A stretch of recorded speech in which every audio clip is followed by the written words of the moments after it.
پکڑ کے تو ایک گھونسا دے مارا. جلالی تو شروع سے ہے نا. تو کہنے لگا آسیہ تو مان نہ مان یہ بچہ وہی ہے. تو حضرت بی بی آسیہ کہنے لگی کہ تجھے غلط فہمی ہے، یہ وہ نہیں ہے. اس نے کہا دیکھو نا، یہ تو اٹھاتی ہے تو پیار کرتا ہے، اور میرے جب قریب آتا ہے تو اس کے لب و لہجے میں تلخی محسوس کرتا ہوں. اس نے کہا بچوں کو کیا پتا. خیر، ایک طرف اس نے کھانے پینے کی چیزیں رکھ دی، ایک طرف انگارے رکھ دیے. وہ بھی حضرت آسیہ کہتی ہیں کہ تجھے سمجھ آئے بچے بچے ہوتے ہیں. حضرت موسیٰ بچے تو تھے، پر تھے تو اللہ کے نبی نا، اللہ کے نبی تھے. جب اس نے کہا نا یہ بچے ہیں، تو حضرت موسیٰ علیہ السلام بجائے انگاروں کی طرف جانے کے، نبی تھے وہ سیدھے کھانے پینے والی چیزوں کی طرف بڑھنے لگے. فرعون کہنے لگا اب بتا. اللہ تعالیٰ نے حضرت جبریل کو بھیجا. انہوں نے کہا ادھر نہیں جانا، آپ ادھر جائیے. تو آپ آگ کی طرف گئے اور ایک کوئلہ اٹھا کے زبان پہ رکھ لیا.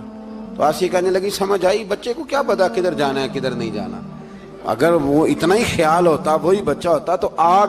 اور بعد مفسرین نے لکھا ہے یہ جو حضرت موسیٰ دعا مانگتے تھے نا، رب اشرح لی صدری ویسر لی امری، یہ وہ آگ کا انگارہ جب کوئلہ منہ میں رکھا تھا نا، تو اس کی وجہ سے زبان میں کچھ لکنت آ گئی. تو آپ دعا کرتے تھے کہ یا اللہ میری زبان کی وہ بند گرا کھول دے، تاکہ میں کھل کے فرعون کے سامنے بات کر سکوں. وہیں حضرت موسیٰ پلنے لگے، وہیں پلے، وہیں جوان ہوئے، وہیں اللہ نے ساری دولتیں دی. بہن بھی ملی، ماں بھی ملی، اور سارے عزیزوں کا پیار بھی ملا. اسی گھر کے اندر اللہ نے پرورش کر کے فرعون کے ظلم سے بنی اسرائیل کو نجات عطا فرمائی. کہ موسیٰ بھی فرعون کے گھر میں پلنے لگے، اور جب جوان ہو گئے تو فرعون کے ہاں جو ظلم ہوتا تھا حضرت موسیٰ اس پر بول پڑتے تھے، جلال فرماتے.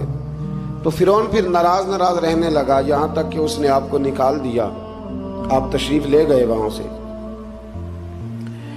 تو حضرت موسیٰ ایک دن شام کے وقت دوبارہ آئے بستی میں. لوگ سوئے ہوئے تھے.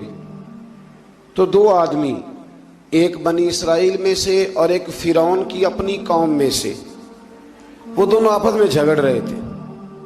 لیکن وہ جو حضرت موسیٰ کی بنی اسرائیل کی قوم کا شخص تھا، اس پر وہ قبطی، وہ جو فرعون کے قریبی لوگوں میں سے تھا، وہ ظلم کر رہا تھا اور بوجھ اٹھانے کی بات کر رہا تھا.